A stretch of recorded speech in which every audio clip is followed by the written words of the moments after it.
दोस्तों, आपकी स्क्रीन पर दिख रही इस महिला को पुलिस ने गिरफ्तार करके जेल भेज दिया है, क्योंकि ये महिला एक प्राइवेट रूम में अपने ससुर के साथ 61-62 प्रोग्राम करती थी और बदले में पैसा लेती थी। एक दिन ससुर ने पैसे नहीं दिए तो गुस्से में आकर इसने अपने बुढ़े ससुर की लुल्ली काट दी। लेकिन सवाल यह है कि जब ससुर रोज पैसे देता था तो फिर घटना वाले दिन क्यों नहीं दिए? अगर उस दिन बुढ़े के जेब में पैसे नहीं थे तो उधार भी तो चल सकता था। इसमें इतनी बड़ी वारदात को अंजाम देने की क्या जरूरत थी? ये पूरी कहानी आपको विस्तार से सुनाऊंगा। अगर आपको वीडियो पसंद आती है तो लाइक जरूर कीजिएगा।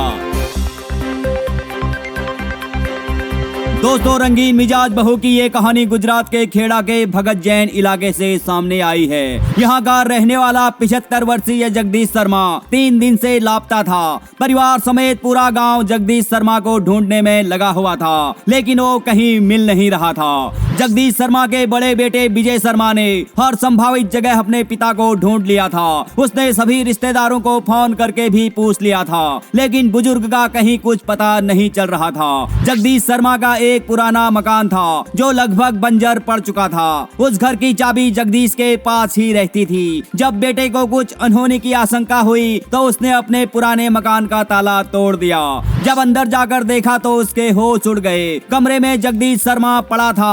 उसके शरीर में एक भी कपड़ा नहीं था। पुलिस ने मौके पर पहुंचकर सारी कार्यवाही संपन्न की। जब पोस्टमार्टम रिपोर्ट आई तो पता चला सिर और प्राइवेट पार्ट में गंभीर चोट लगने की वजह से जगदीश शर्मा की रवानगी हुई है। अब तक ये साफ हो चुका था कि इस काम को अंजाम देने वाला कोई करीबी ही है। लिहाजा फरियादी बेटे विजय शर्मा ने अपने छोटे भाई की पत्नी मनीषा पर संदेह जताया। जब पुलिस ने मनीषा से सख्ती से पूछताछ की तो उसने अपना अपराध कबूल करते हुए जो सच बताया उसे सुनकर हर कोई दंग रह गया।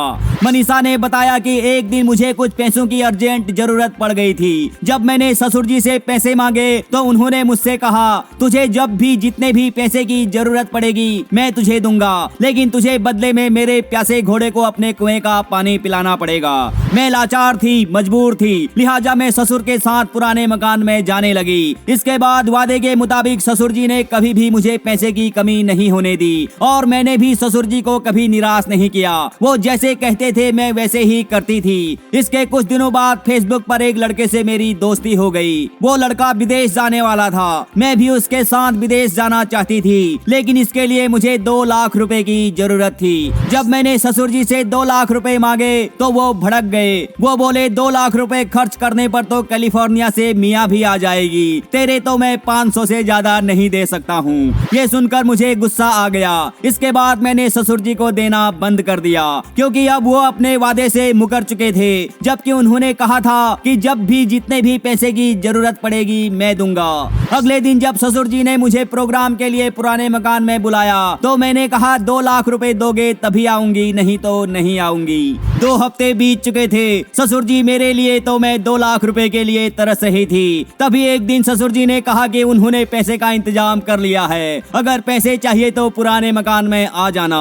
मुझे बुढ़े पर विश्वास तो नहीं था, फिर भी मैं चली गई, लेकिन साथ में चाकू लेकर गई। मैंने ससुर जी से कहा पहले पैसे दो, तो वो बोले पहले काम फिर दाम। लेकिन जब प्रोग्राम समाप्त हो गया तो ससुर जी बोले मेरे पास पैसा नहीं है, अगर होता तो मैं तुझे पहले ही दे देता। ये सुनकर मुझे गुस्सा आ गया और मैंने बुढ़े का सामान काट दिया। इसके बाद मैं मकान में ताला लगाकर घर आ गई और परिजनों के साथ ससुर जी को ढूंढने लग गई। फिलहाल पुलिस ने मनीषा को गिरफ्तार करके जेल भेज दिया है, लेकिन सवाल ये है कि क्या इस घटना के बाद देश भर के ठरकी बुढ़े सुधरने की कोशिश करेंगे या नहीं? इस विषय में आपकी क्या राय है? कमेंट करके जरूर बताएं। धन्यवाद।